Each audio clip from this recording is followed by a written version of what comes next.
I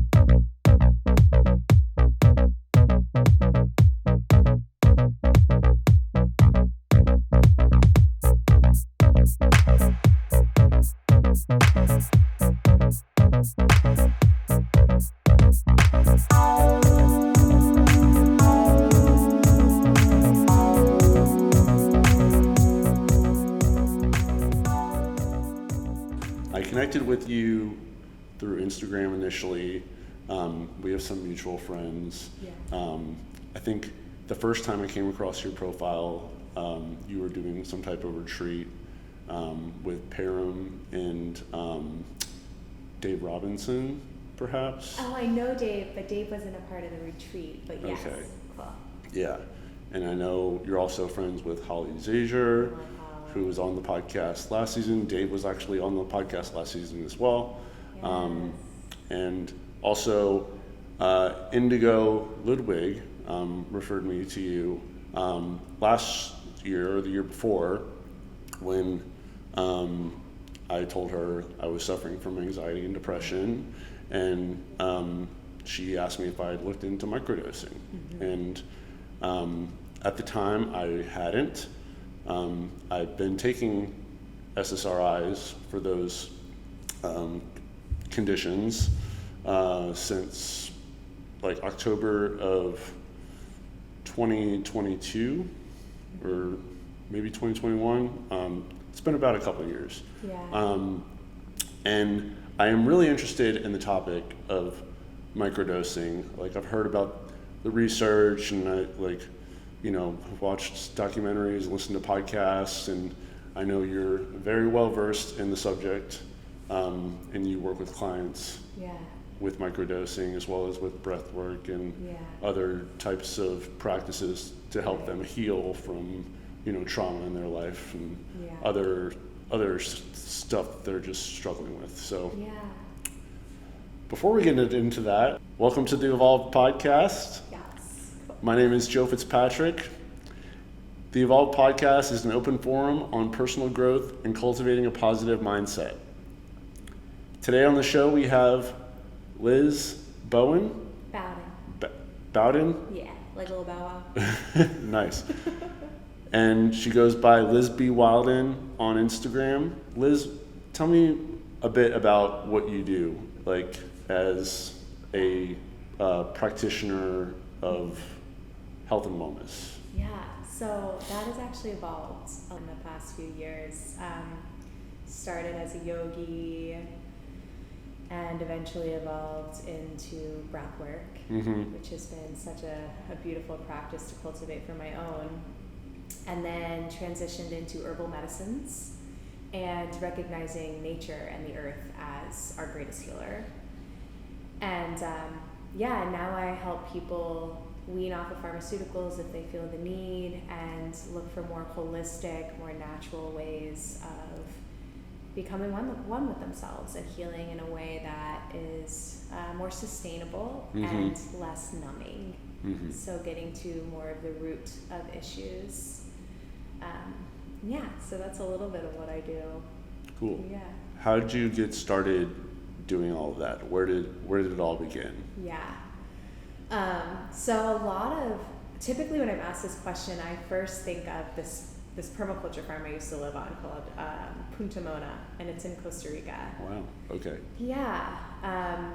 I lived on that farm on and off for like the better part of almost 2 years, living in community, working within community, living off the land, running around barefoot, naked half the time, eating the fruits that we grew, really having a personal relationship to what we were eating, to what our surroundings, to nature. I mean, there's something really incredible about being in a community of friends where you get to wake up every morning and be like, okay, what are we going to do today? Like, what do we have the opportunity to do today? And is it, weed the mandala garden, or do I have a shift in the kitchen today? You're kind of disconnected from this more conditional way of thinking, and you get to just come back to the land. And that's where I started to reimagine what life on Earth was and what my purpose here on Earth was. Beautiful. Yeah. Let's go back further. How did you get there? Like, Right. at what point in your life was that? What was your life like prior to that? Yeah. Prior to that, I've always been a traveler. Like, my mom put me on a plane when I was like 7 years old, by myself, to meet up with my grandparents in Spain. Wow. Okay. Yes. And I've always loved traveling. I've always loved immersing myself into other cultures and learning new ways of being, thinking. Just almost obsessed with being like a chameleon in the earth, on the earth, and just when I travel, I really like to root down and stand side by side with the people and do what they're doing and kind of understand like what this perspective is. I also have a father who struggled with addiction and substance use, and at a very young age kind of have seen how a lot of what our medical paradigm has said works just doesn't support us and doesn't work. And so at a very young age, I've always thought there must be a different way than what we're being told. And even in college, I studied advocacy and environmental advocacy and had a deep love for the earth. You know, my mom said I was constantly outside, constantly laughing and playing, and just wanting to be outside at all times. Right. And then after college, and it was really in college when my mind was blown when I started to learn about structures and different things that I thought were curing things or the answer to things, and how there was so much gray area in between. What were you studying? Mainly advocacy, so mainly government structures and how they are and aren't serving us, and how we implement change within those systems. So is that under the umbrella of political science? Communications, Okay. which also opened my world. Yeah. And when I started to understand the theory of the language, not only the language that we speak molds the world that we see, but also the stories that we believe, right? Like the myths that make us, as Eric Gotze says, and how that is a filter with how we experience the earth. Having a mother who speaks 3 languages, I think at a very young age got to have a more contextualized idea of the world, which was really beautiful to have like those other languages incorporated into my worldview. Yeah. And I knew after college, like, there was just nothing in me that wanted to go the corporate route. I just was like, I don't think I'm going to do that. I just couldn't get myself to do it. And instead I traveled. I've lived in Chile. I lived in Chile for a while, in Argentina, in Costa Rica. I've worked, you name it, I've probably worked it. I've worked several different jobs, from like serving different little empresas, businesses in Argentina around the city in Cordoba, to digging up malangas in a farm, to like leading retreats and retreat centers, like managing retreat centers. So I've just kind of dabbled a lot and immersed myself a lot in the world. That's incredible. Yeah. So going back to your childhood, you said you traveled a lot and you would go to Spain to see your grandmother, which is in and of itself like crazy to some, to think about that. How often were you going to Spain to see your grandmother? And was that due to your dad's addiction, that your mom was needing you to leave to like protect you? Was that part of it? I think that might have been part of it, yes. But I think she really just, she's half Spanish, half French. She grew up, had a beautiful childhood in Annecy in the Alps. And they had a beach house in Spain, in Alicante. And my grandmother is from Malaga, is from Spain, but they bought this beautiful little condo right on the Mediterranean. And so she spent her summers there, and she had a big group of friends that she would hang out with all the time. She called it like her banda de amigos. And the thing about Spain is like, you have friends of all different ages. Like when you're in a group of friends, like you've got like everyone from like 30 years old to like 12 years old, all kind of hanging out. And she had such a beautiful experience there and wanted that for me. And yeah, my childhood was rough, and I think that she wanted me to experience all the beauty that she got to experience in her childhood. Yeah.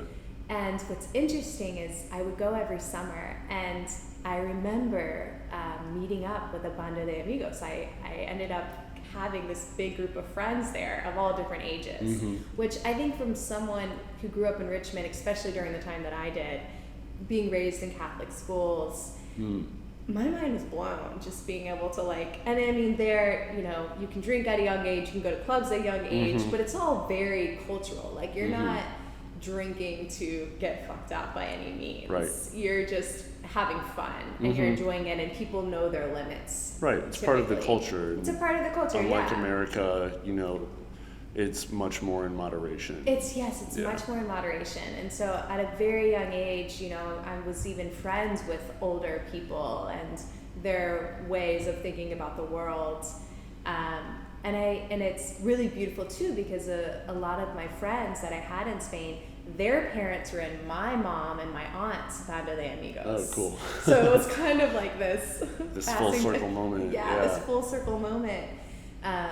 And yeah, that definitely influenced, like when I would come back every year, I definitely had such a different perspective on things.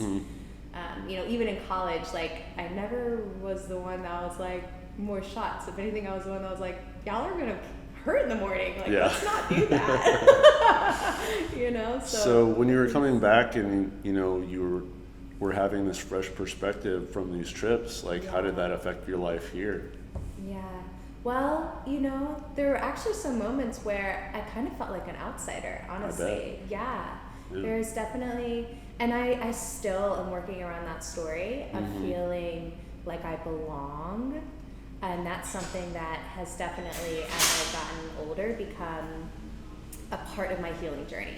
Is like feeling safe to be intimate with others and know that I'm safe and belong there. But as a young child, I definitely, and even in high school, and I especially remember my freshman year, I went to St. Gertrude, and I just remember feeling like such a unicorn. I was just like, what is going on? Like, just... And then I would try to subscribe, I would try to go along with it, but like then it just didn't work. I think a lot of us, that journey can feel more nourishing and less constricting than it did for other of us. And for me, it was a lot. Like it was, I definitely had this conflict of, I love it here, but also I really want to travel and experience more of the other perspectives. So it kind of inspired me too. Definitely inspired me. Definitely had gave me more compassion for other ways of thinking, for other walks of life, and just pure curiosity. Like once you get a taste of something else, you're like, wow, like I'm really curious, and I'm going to dedicate and devote myself to making that happen, which is traveling and experiencing other parts of the world. So clearly you were making it a priority early on to travel and experience the world more. Until you were able to do that, how did you cope with those feelings of like, you know, not wanting to be here and, you know, wanting to travel more than you were able to do so at the time? Yeah, I found that movement always helped. I'm very body-based person. So I danced a lot, did a lot of dancing when I was younger. I love sports. I wasn't too great at, I was an eye-hand coordinator type of person. I made that up. But anything that had to do with like physical activity, and even still now, made me just light up. So being a part of teams, moving my body, and of course nature, you know.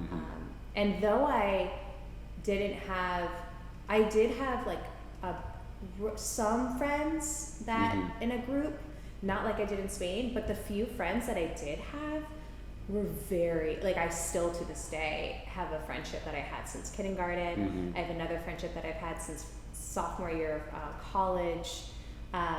So yeah, it's like you find your people within everything, and you're kind of like, yeah, you kind of see what I'm saying here, and you find that recognition in each other.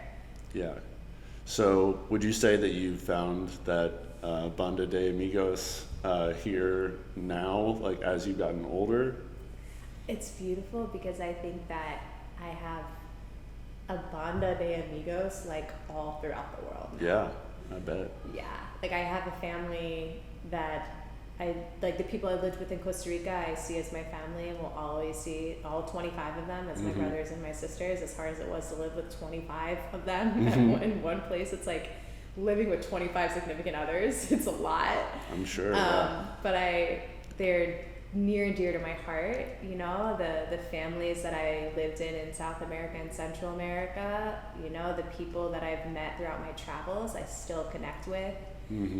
And so it's really opened me up to realizing like the physical location of where I am is never a barrier to the family and the friends and the connections that I have throughout the world. Amazing. Yeah. So I also went to Catholic school growing up, and it sounds like we had similar experiences, but of course slightly different experiences. I went to school in Virginia Beach.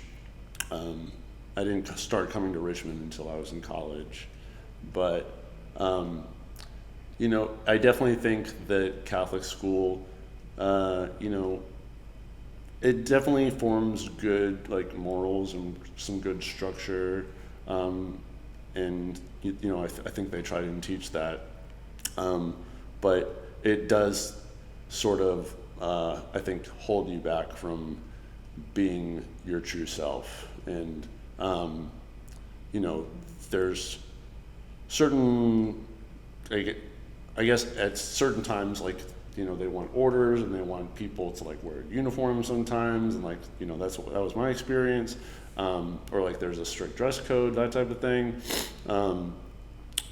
but yeah, I didn't really start to connect with who I was as Joe until I was older. And would you say that was similar for you, like Yeah. as you got into college and after college? Yeah, definitely. And I'm still finding out. Like I'm Right. still like finding layers on myself, and just Yeah. you know, ways of performing and acting. And that's not to say that we're not all performers at the Yeah. same time of being genuine. I think there's so Sure. much paradox, right, in life. But yeah, certainly letting go of that whole idea of right versus wrong, like this very black and white way of thinking that can be very constrictive to the cosmo of what we really are, right? Like we are infinite creatures with so many hues and grays and gray area, and this universe is the same way. And to think that this is how you get to heaven and this is a sin, and that type of way of thinking that feels immature in a way. I agree. Right? It just feels super like, what if there was more to it than that? Or what if there was less to it? What if it was more simple than that? You know, what if it's a constant unfolding and it's a journey of discovering what my path is, rather than am I on the right or wrong path? Yeah, absolutely. I mean, you know, I was raised Catholic as well, and you know, I considered myself Christian for a long time, but through the pandemic, I started really questioning, like, is this something that I truly believe in? Because I, you know, wasn't going to church because of social distancing at first, and then I like started really digging into like different spiritual beliefs and practices through like podcasts and books that I was reading, and like I can't say with absolute certainty that, like, you know, Jesus Christ is the quote unquote savior of the world, and you know, sort of like you spoke to, you know, I've said for a while that like everything exists on a spectrum, you know, whether that is you know, sexuality or religion. So I agree that there is some sort of higher power in the universe that is beyond our comprehension, but it doesn't make sense to me that like one group is in and the rest of us is out, you know? So it sounds like you have a similar agreement to that. Yeah, and it's been like a softening into everything. I think coming from, you know, Catholicism and this very like heaven or hell, Yeah, you can feel so. it's very binary. There's shame wrapped up in it. There's guilt wrapped up in it. These are things that restrict us from being in our bodies, from feeling alive, from being human. Yeah. Because a part of being human is fucking up, right? It's a part of the path, and it's what we're here doing. We're all just trying to figure it out. Exactly. Right? And I think as I soften more into understanding that, yeah, it doesn't have to be so rigid or black and white. And what I've also noticed is not letting the maybe narrow or constricted ways of looking at something like religion rob me from my spirituality. Because I find that a lot of us are scared or have yet to really allow ourselves to be spiritual beings and to really own and discover what spirituality means for us. Yeah. I see a lot of resistance towards it because of the religions and because of maybe the upbringings we had and because of maybe some of the misconstrued ways of looking at some of these philosophies have been. You know, and it's silly to try to fit what was made like centuries ago into our current time. Right? It's like it doesn't really fit right now, and so we're all kind of being asked, I know I'm being asked constantly to come back to myself and ask myself, like, what is my spirituality? What is my inner compass guiding me towards? What is truth to me? What is spirituality to me? What does this all mean, you know, for myself, rather than looking outside of myself, trying to follow something very dogmatic, which can be helpful. Like, they're beautiful tools. Like, Jesus Christ has beautiful teachings, and when you look at the root of his teachings, they are pure love, and it, you know, can resonate throughout all points of history and time, and we can find a lot of resonance with it. And yet, no, there's a dance there, right? Like, understanding, like, take what you need and leave the rest. That is the one that I've had.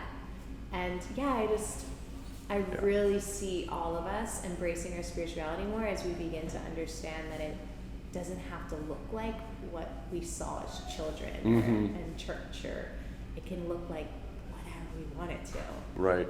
And there is so much shame, enforced shame on that type of spirituality, you know, that's brought on by older generations.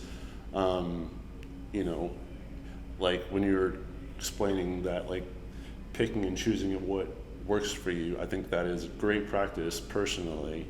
But it brought back to mind the old phrase of like cafeteria Catholic, which you've probably heard before. And, you know, that phrase is just, you know, a way of shaming people for doing that, and it's not helpful.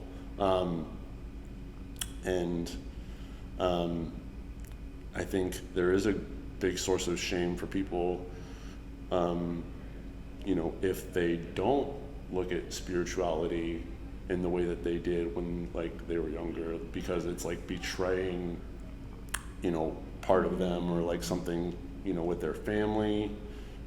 Maybe maybe people have expressed to them that it literally is a betrayal, you know, and that's a hard thing to overcome, you know, especially if like there's family dynamics at play, you know, especially if it comes down to, you know, someone's sexual orientation, you know, or whatever, is contradicting the the norms of the family. Yeah. Yeah, it's Yeah. complicated. It is. And there's something that I have that's really been feeling like a big pillar in my life and my value system, which is sovereignty, and really understanding that there is really no hierarchy here. Like, it's not like some humans have more power or more understanding. Even to say that one person has more understanding than another person is a slippery slope. Yeah. Because then we're comparing ourselves. It's like saying, like, there's two humans born and somehow one human knows better than the other human. It doesn't make sense. It doesn't make any sense. And if we come back to this deep belief that we each are doing the best that we can at all times, and we each are living our own unique life the best ways that we know how, then trying to like impede upon someone's belief system or influence someone's belief system kind of just becomes a game that's not ours to play. You know, Yeah. it's really about, I have a dear friend, Ashley, and she says, you know, I see each person as the golden Buddha that they are. And I resonate with that so much, because when I am feeling peaceful and calm and in my power, when I'm feeling rested, when I'm not triggered, when I'm coming from that space of like deep unconditional love, I am looking at every human as my equal. I am looking at every human as like, wow, there's another miracle in front of me. There's no hierarchy. I'm interconnected to you. We're a part of the same earth, a part of the same like living system that is this. And we each have a right to our own beliefs and our own journey, whatever that might be. So going back to Costa Rica, was that an experience that you had during or after college? That was after. Okay. Yeah. Did you travel while you were in school as well? No, I finished school and then I traveled after. Okay. I was going to Spain every once in a while and taking trips, but most of my traveling happened after. And was Costa Rica the first trip that you took after college? No, Chile was actually. Okay. And then India. So I traveled around South America a lot. My time in Chile was, wow. I became a minimalist. I came and I showed up and I had all of the suitcases and things, and then I met this guy named Matt, and he was like, do you want to hitchhike to Patagonia with me? This beautiful mountain range. And throughout the south of Chile, and I was like, absolutely.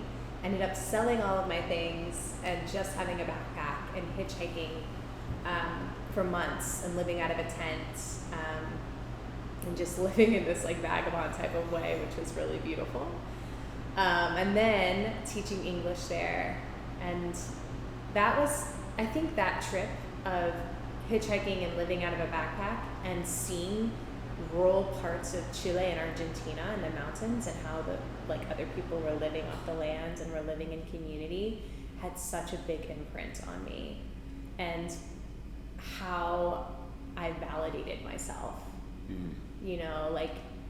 Understanding I don't have to validate myself through my job, through how much money is in my bank account, through the materials that I'm wearing. It really helped me understand there's a whole world going out there that has nothing to do with that. And it's thriving. And it's loving, and there's connections going on. And I think that was a huge catalyst for who I am today and with the path that I took. India, of course, same thing, like seeing people live the way that they were living and being so happy. Honduras as well, just seeing babies sleeping on the cold floor with no crib or anything and smiling, just being purely happy, and really understanding what is truly of value and what actually matters on this earth.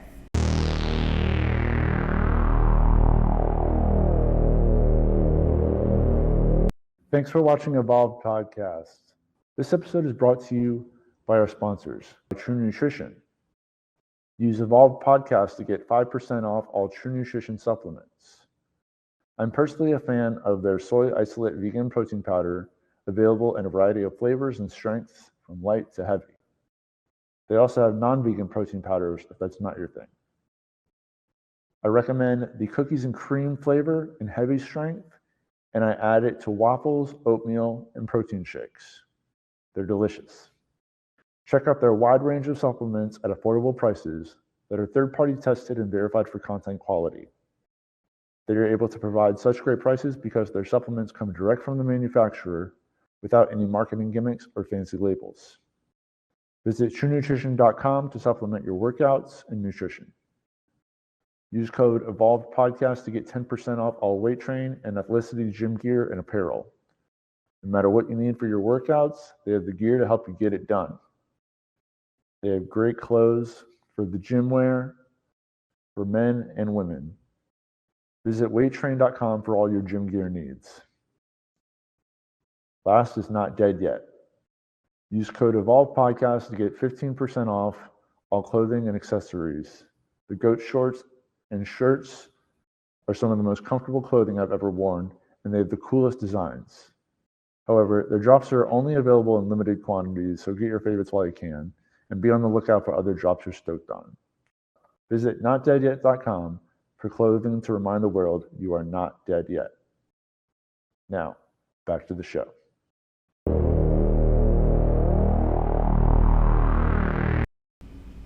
How are you financing all of your travels? I need to know. Like, were you like working odd jobs while you were traveling and, you know, saving up as much as you could? Yeah.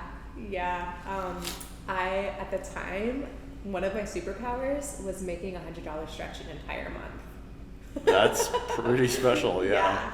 Yeah. Wow. First off, I want to acknowledge the fact that I am a white female. There's a lot of privilege in that, right? There's a lot of privilege in just even knowing that if I did hit rock bottom, I had my mom at home to like, she would bail me out, you know? And I did get some help from my parents, but from the most part, like, I was hustling. Side gigs, side jobs. When we were hitchhiking, we literally spent no money because we were just, we would get picked up by families and they would just adore us and feed us and show us around, and camping was free all along, hitchhiking is free, and randomly we would just every day get gifted food, you know, like just, it was a really cool experience. And how much could I surrender into just trusting that I'd be taken care of?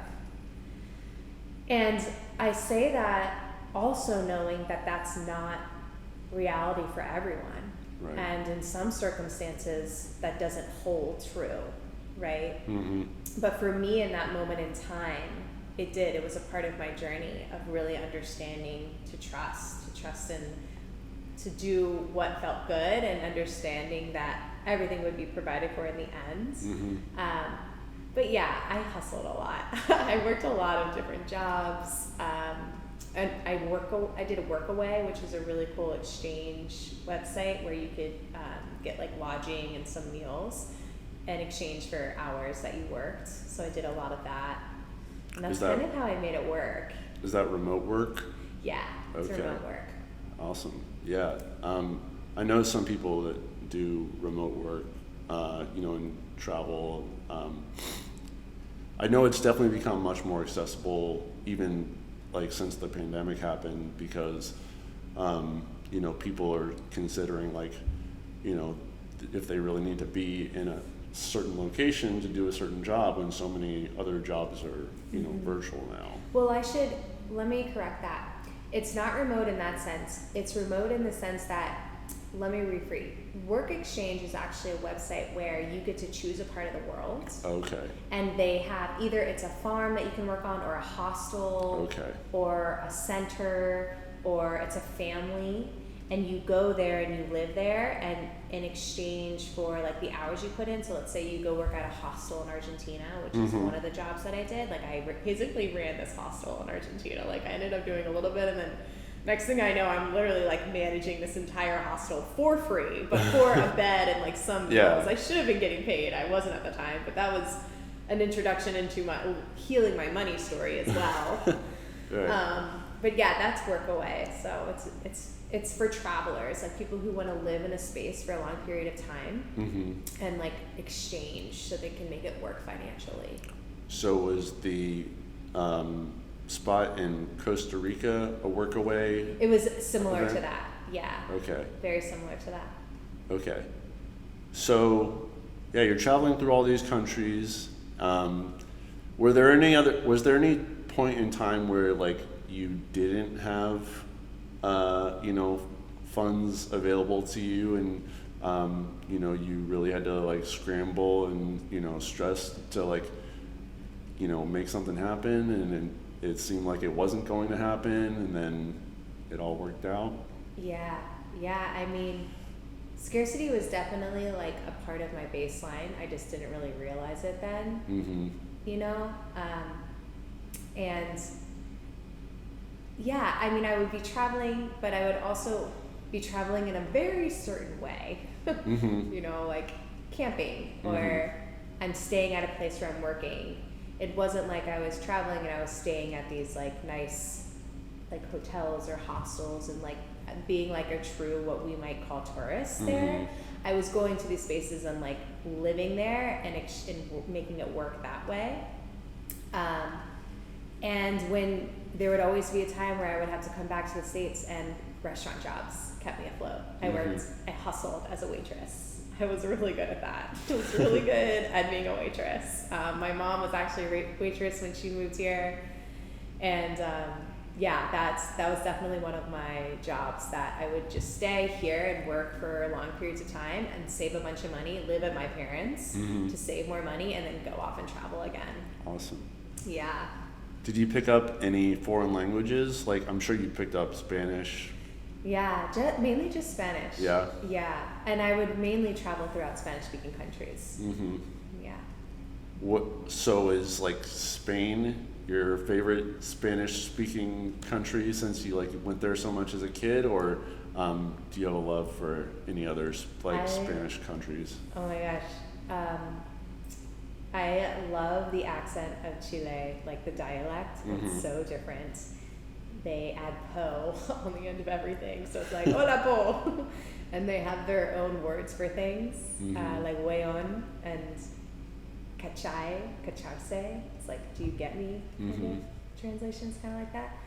I basically had to relearn Spanish every different South and Central American country I went to. Right, because they're all slightly different too. Yeah. Right? In Argentina, they kind of like sing when they talk. It's very like, and then me llamo Lisa, and it's like a different cadence, a different accent on things. So yeah, there was definitely a learning curve every time I would find myself somewhere new. So I wanted to talk about your practices that you do, microdosing being one of them. Where did you start like picking up these practices that you like brought to share with other people? Yeah, I've been asked this, and honestly, I think I had heard about it from, I can't even remember where I'd heard about it. Maybe like a random article that someone said like they're finding that taking a little bit of mushrooms is really alleviating. And after living on the farm for so long and making medicinal tinctures, not only like ingesting all types of different herbs and natural medicines, but also being on the earth like barefoot so much and working with the earth so much and understanding that that's also medicine, to like be so close to the earth at all times. I'd like to say that, taking a hike in nature is earth medicine as well as taking 5 grams of mushrooms. It's all earth medicine. After that, I started to realize like, wow, I have found much more healing living on that farm and working in this natural way than what I'm experiencing than I was when I was on Adderall and Lexapro. And I kind of came to this realization of like, this isn't an integrity with me anymore. For me to be taking this amphetamine and this pharmaceutical does not match what I now hold to be true about this earth and the world. And I felt myself, it felt like it wasn't a natural frequency, like when I would take the medicine. For instance, with Adderall, it was like this very masculine, like Hulk type of energy would take over. And I found myself just like dismissing people. And like, I would be so concentrated on the task at hand that like, I wouldn't be compassionate to the people around me, and I would forget my humanness in it all. I would forget about my feelings. I wouldn't be processing certain things. And I remember at the time I was working with kids during the pandemic, and I had heard about microdosing, and I was like, and I had tried before to get off the Adderall, and it was so hard. Like, I get how hard it is when you're addicted to something like an amphetamine. Your body becomes so dependent on it. It's, you know, we are in human form, which means habits and patterns are what we run on. And so I had made a dependency upon this medicine. So to just go cold turkey on any medicine is never the answer, right? I find that to be not an act of self-love and self-understanding and compassion. And so I was like, I really want to get off this medicine. I tried before, it did not work. I was extremely depressed. I couldn't get out of bed. My energy levels weren't there. I'm going to try to do it with this medicine. And I actually had a mushroom chocolate, and I just started to nibble a little bit on this mushroom chocolate every other day, right? Not every day. And through doing that, I started to wean naturally myself off of the Adderall. And it took me a year almost to completely wean off of the Adderall and the Lexapro. Like, I took my time with it, but with the help of the mushrooms and with doing it in this slow type of, like, I call it like the goat like mentality of like steadily climbing the mountain, like, we're not doing this instant gratification, like I can do it, let me just, no, we're gonna take our time with it. I had so much that I was already dealing with. We as humans have so much that are being like thrown at our nervous systems. The last thing we need to do is add another stress onto our nervous systems when we're trying to find ease in our nervous systems. And so that's why, like, slowly weaning off of things and slowly rebuilding new patterns is always going to be more sustainable, especially when you have the aid of mushrooms, which provide so much healing for our brain, for reworking networks within our bodies. I just started to experience, you know, my emotions again, and who I was, and empathy, compassion. And I just started to follow that path, and I haven't looked back since. Now I can't even imagine taking Adderall when at that time I literally held the story that there was no way. And so what's beautiful is to understand we have the capability of literally changing who we are, right? Or our stories of ourselves. Right. How long were you on Adderall and Lexapro before you got off of it? I was on Adderall for like almost 10 years. Oh, wow. Yeah, it was a lot. That's why, and it takes time, right? Like I had become so dependent upon it. Lexapro, only 2 years. And I was prescribed Lexapro because of all the anxiety that I was feeling from the Adderall prescription. Right. Yeah, I've noticed that with the pharmaceutical industry, like, you know, if one pill causes one problem, you know, you fix it with another one. And it's also really messed scary, up. like, you know, I felt disempowered, and I felt like almost like this deception, because I realized I started on Adderall with like what we call like a safe dose, an innocent dose of 5 milligrams. But what happens is with this medicine is your body becomes tolerant to it.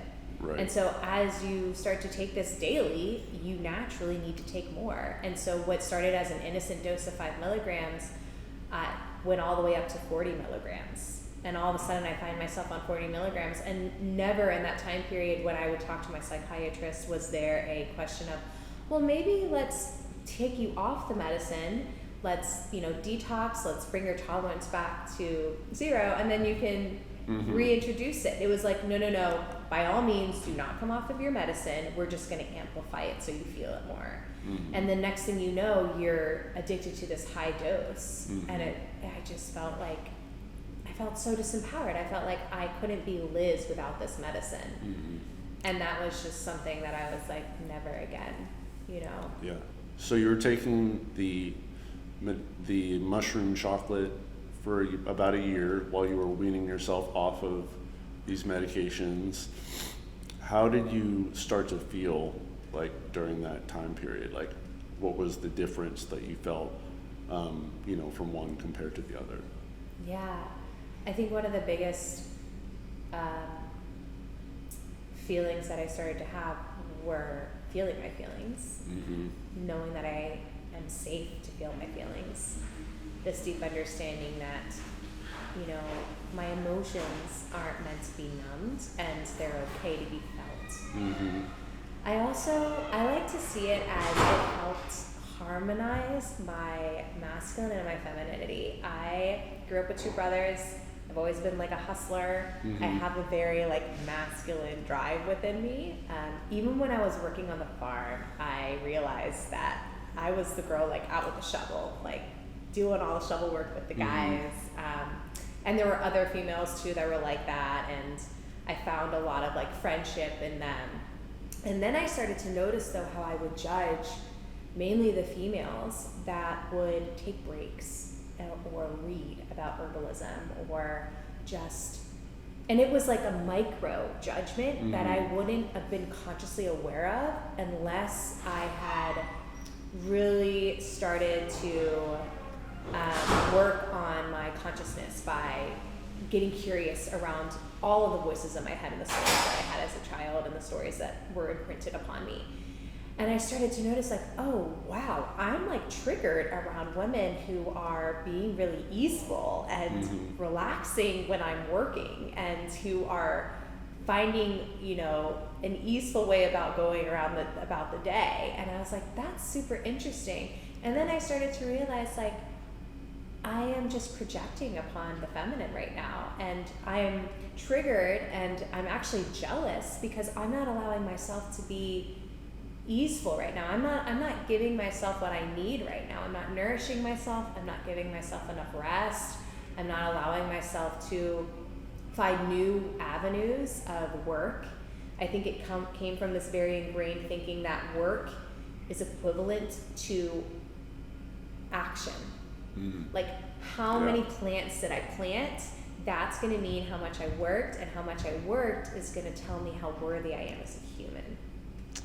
Yeah, I mean, I think so many people, you know, especially working in corporate jobs in America would agree with that, you know, especially working in jobs where you're supposed to be, you know, quote unquote productive, and your value is determined by the numbers that you can produce. And, you know, I have been really struggling with my mental health in my current full-time job, because it is a production-based role, and I'm dealing with a lot of like customer complaints, and that like negative energy is really affecting me, and it also like, I know it also makes me feel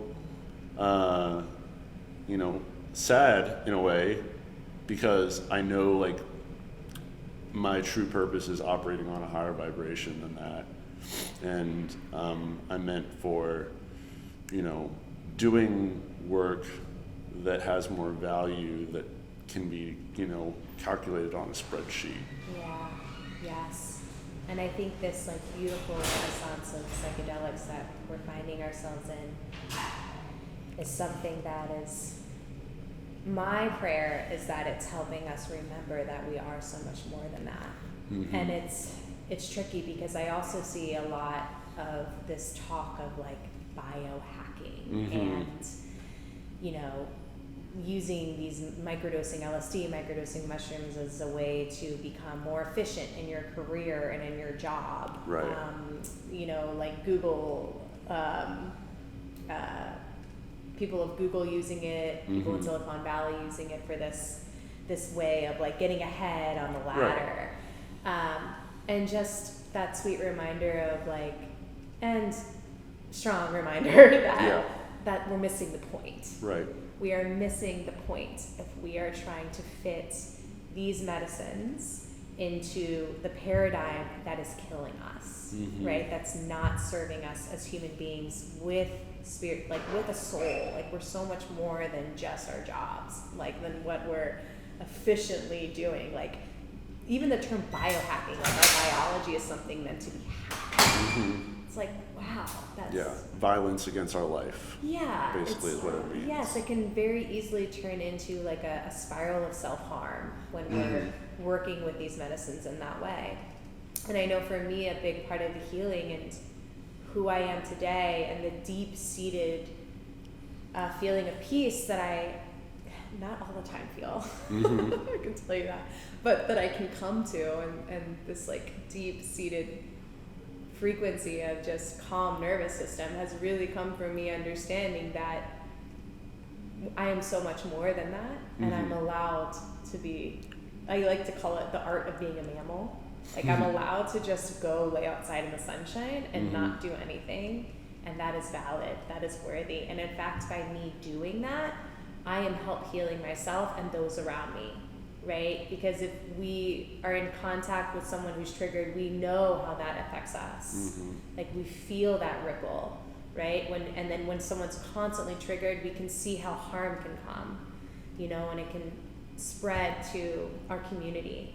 And so really that, just coming back to that remembrance, that deep remembrance beneath all of the external pressure, beneath all of the constant, like, you gotta be this way, you gotta look that way, you gotta act like this, all of that. Psychedelics have really helped me come back to like, what is true for me? And how do I want to be in this world? Not based on that, but based off of what brings me ease and joy. So I'm going to make an assumption. You can correct it if it's incorrect. But, you know, it sounds to me like you had this great experience, this life-changing experience with these psychedelics, and you decided you wanted to share that with people. And so you created this practice around psychedelics as well as breathwork and meditation, and you've been sharing that with people for like the past few years, right? Is that accurate? Yeah, I've been sharing my story. I've been sharing my story because I want people to feel empowered. I want everyone who's been, you know, labeled treatment resistant, who's been labeled a diagnosis, who thinks that pharmaceuticals are the only route, to know that for me, there was another route. And there was a deeper process that provided much deeper, what I call like soul level, or it's been called root level healing. And I think through sharing our story, like our own personal stories, that's how we find recognition, right? When I first started working with these medicines, it was like, I just want to put this in everyone's water, like, you know, and I think that there's like a process that happens. Oh, yeah. As you mature at working with these medicines. Now I'm at a space where I've had experiences and I've traveled and danced enough in rounds and with these medicines enough to know better than to be like, you should do this. Like, it has to come from a space of, this is something that I want to experience. It has to come from a sovereignly chosen space because it is such a deep experience. Right. It can be. Microdosing is obviously a different story, but I no longer want to be someone who is, you know, saying someone should be doing this. It's rather, I simply want to share my story and how my life has been transformed in hopes that someone else finds permission to go down the route that they need to go down, right? Because it can feel super isolating when you're told this is the only way, you know? And again, these medicines are very powerful. These experiences are so powerful. Like, you know, hearing about people just randomly going to some ceremony that, you know, Joe's holding or whoever's holding, you know, it's like, whoa, let's remember we're really sacred. And we're going into deep spaces where we can be imprinted upon. They're deep spaces within the psyche. We want to make sure that the facilitator has been vetted. It's coming from a deeply experienced and a deep space of integrity, relationship with the medicine. Like, if you know you've done one ceremony and all of a sudden you're serving it, you have not developed a relationship yet to the medicine. You know, and a deeper understanding of how to navigate that. That has to happen, right, for this to be a transformative experience. Otherwise, it can be like a roller coaster that you rode once, and then you're like, yeah, I rode this roller coaster, and this is what it was like. It's like, that's not why these sacred medicines are here. You know, they're here to come into our lives when needed, if ever it's meant to come into our life. I truly don't believe that every person is meant to take these psychedelic medicines. I truly don't. I think it was Charles Eisenstein who said that such a small percentage of the human population would even be able to properly integrate an experience into their everyday lives. And so I find myself more in the seat of integration, right? So after you've had an experience, how do we embody that? And so, and I've sat in ceremony and I've asked these medicines, like, you know, because I've experienced so much healing. I'm like, what? Like, how do I share this? What do I do? You know, and the answer is always just like less serving, more embodying. Because ultimately, I came here to be human. Ultimately, I came here to be in this realm, right? I came here to be with you. I came here to be with my family, to be here. And so, how do I learn from those experiences? Weave them into who I am, embody them, and it's become a practice of presence rather than this like to-do list, right?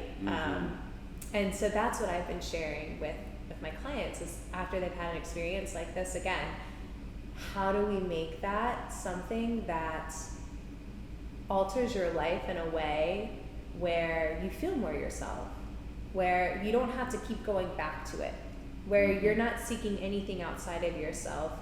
You're holding that space of deep knowing and deep trust within yourself without any substances or other person.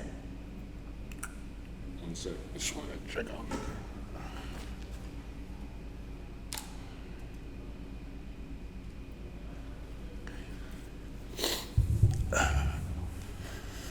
So, if someone is interested in integrating these practices into their life, obviously working with someone like you would be helpful, as you like are familiar with the medicine and you're familiar. I mean, you yourself are a practitioner. I'm sure you're also familiar with other practitioners. You know, people could work with. You know, if they want to work with someone else. But where should they start? Like, obviously contacting you would be a great place to start.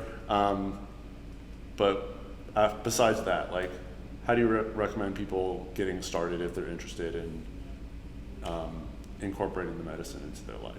Yeah, I think finding like a microdosing coach, mentor, facilitator is great, you know, and just doing a call with them and finding out more information. Laura Don is one of my teachers and an amazing figure in the psychedelic space who has a free online microdosing course, for instance. Live Free Laura D is her handle, and she has an amazing, a lot of resources on her webpage. And then also contacting me is great. But yeah, doing your own research too. You know, there's not a lot, but there is certainly way more